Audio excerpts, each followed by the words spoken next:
Hello বন্ধুরা, আমাদের SDTV চ্যানেলে আপনাদের স্বাগতম। আমি দীপিকা চলে এসেছি আপনাদের জন্য গীতা এলএলবি সিরিয়ালের আপডেট নিয়ে।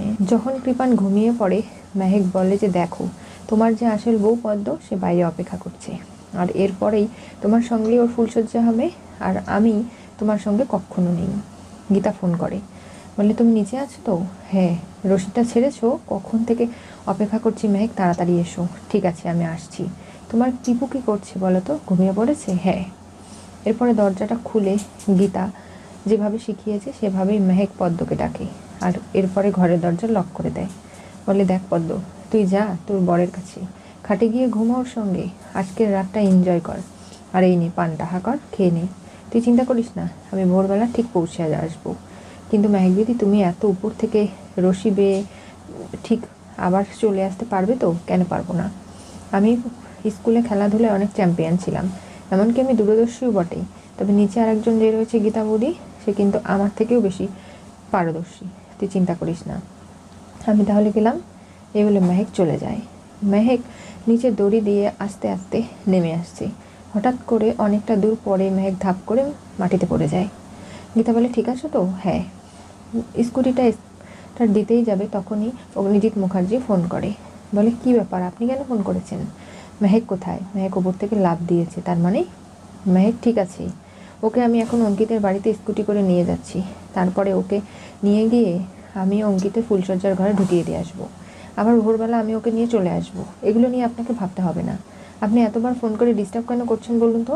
আমাকে যত তাড়াতাড়ি সম্ভব এখান থেকে মেহেককে নিয়ে যেতে হবে, বুঝতে পারলেন? এই বলে ফোন কেটে দেয়। জানিস তো স্বস্তিক, মেহেককে লাফ মেরেছে, গীতা নাকি ওকে ফুলসজ্জার ঘরে নিয়ে যাচ্ছে।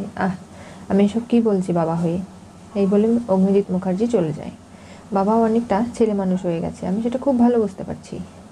গীতা মেহেককে স্কুটিতে বসিয়ে সোজা শুট করে অঙ্কিতের বাড়ির উদ্দেশ্যে রওনা দেয়।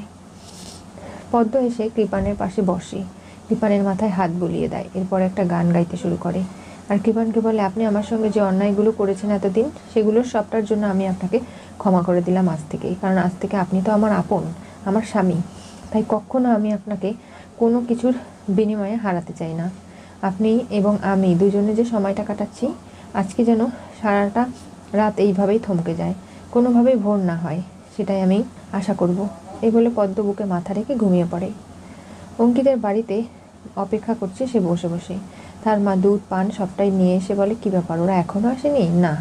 কি হবে বলতো বাবাই, আমার তো খুব টেনশন হচ্ছে। দেখো তাহলে, তোমার ছেলেরই তো জেদ, মেহেককে সে ভালোবাসে, ওকে ছাড়া বাঁচবে না, ওকেই বিয়ে করবে। কত গোপনে বিয়েটা হলো কীরকম করে। এরপরে ভাত কাপড়ের অনুষ্ঠান, ফুলসজ্জাতেও এখন যদি মেয়ে ঠিক করে এই বাড়িতে এসে পৌঁছাতে না পারে, তাহলে মেহেক কি মুখ দেখাবে ভেবে দেখেছো? নাকি আমরা কি মুখ দেখাবো, একবারও বুঝতে পারলে তুমি? আর সেই সব কারণে কোনোভাবেই ক্ষমা করব না কিন্তু আমি। আর আমি যে কতটা চিন্তা করছি সেটা বুঝতে পারছো না তোমরা? অঙ্কিতের জন্যই তো কোনো আত্মীয় স্বজনকে ডাকতে পারলাম না, বিয়েটা এমনভাবে হলো যে কাউকে খাওয়াতে পর্যন্ত পারলাম না। এই বলে যখনই পেছন ফিরে চলে যেতে লাগে, গীতাকে এবং মেহেককে দাঁড়াতে দেখে। গীতা বলে কি ব্যাপার, আপনি এতক্ষণ ধরে বইয়ের সমালোচনা করছিলেন, লজ্জা করে না আপনার? দেখুন, আমি যদি বলি এই সব কিছু হয়েছে আপনার জন্য, প্রেস, মিডিয়া, কোর্ট, কাউকে ছেড়ে কথা বলবো না আমি। আর আপনাকেও এই সব কিছুর জন্য দায়ী হতে হবে।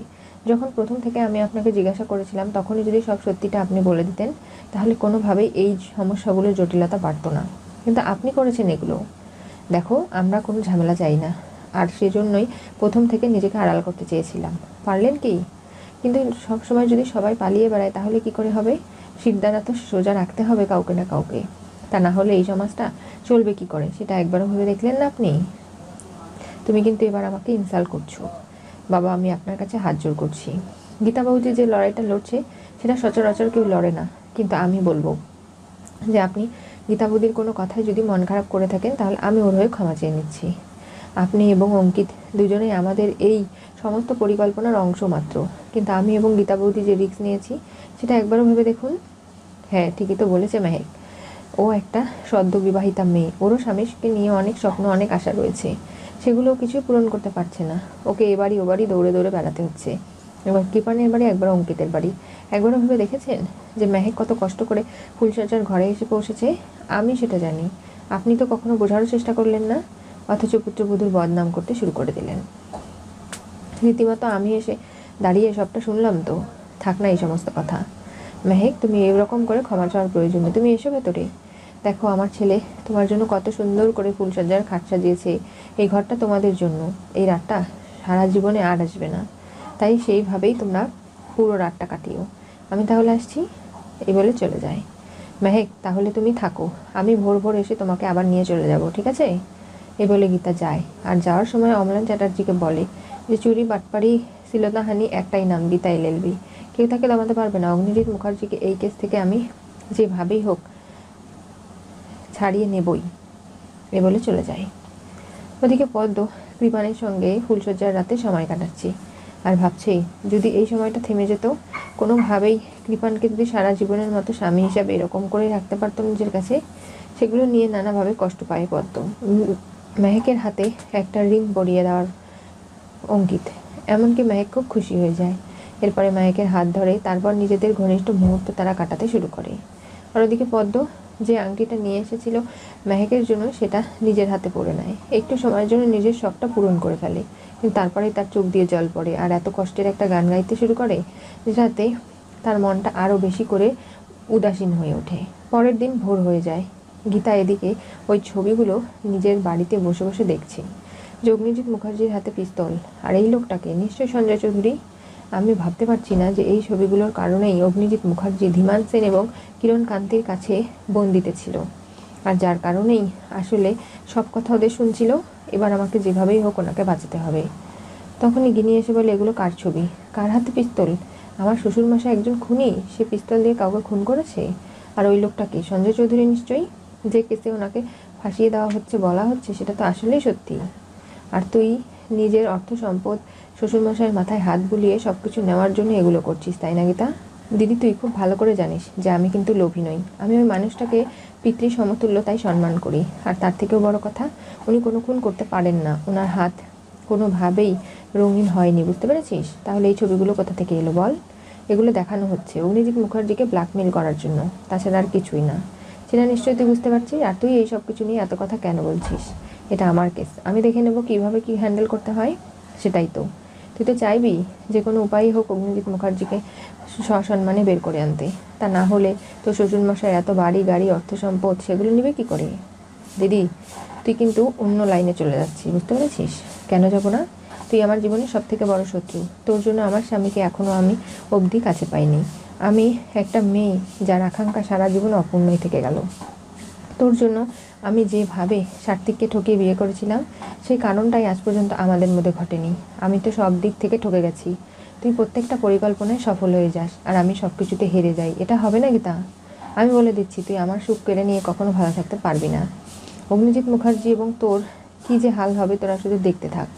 এই গিনি মুখার্জি কখনো তোদের ছাড়বে না। আর তোরা জীবনে যেগুলো করেছিস আমার সঙ্গে, আমাকে সুখী হতে দিসনি, তার পরিপ্রেক্ষিতে তোদেরকে আরও বেশি করে কষ্ট পেতে হবে। তুই শুধু দেখতে থাক না আমি কি করতে পারি। দিদি, তুই কিন্তু এবার বেশি বাড়াবাড়ি করছিস, বুঝতে পারছিস না যে আমার শ্বশুরমশাইয়ের যদি জেল জরিমানা হয়ে যায়, এই পরিবারের মান সম্মান খারাপ হয়ে যাবে কতখানি। আর এই বয়সে উনি এতটা ধকল সইতে পারবেন না, সেগুলো নিশ্চয়ই তুই বুঝিস। তারপরেও কেন এই কথা বলছিস? আর তুই যা দেখ আমার শ্বশুরমশাইয়ের চেম্বারে আমি কি করব সেটা আমি নিশ্চয়ই ভালো করে জানি। গিনি রেগে সেখান থেকে চলে যায়। হঠাৎ করে গীতার একটা ফোন চলে আসে। ভোর হয়ে গেছে। মেহেক ফোন করে বলে, কী ব্যাপার গীতা বৌদি, তুমি আসবে তো? হ্যাঁ, তুমি চিন্তা করো না, আমি আসছি। গীতা তাড়াহুড়োতে ছবিগুলো রেখে সেখান থেকে চলে যায়।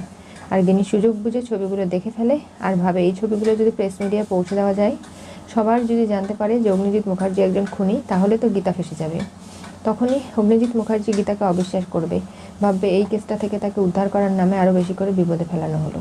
আমি তো সেটাই চাই, গীতাকে কোনো কিছুর বিনিময়ে আমি জিততে দেবো না। ওর জীবনটা আমি তছনছ করেই ছাড়বো। কী ব্যাপার, দিরাগমনে আমাদের যাওয়া হবে তো মেহেক? এসো দুই জামাই একসাথে।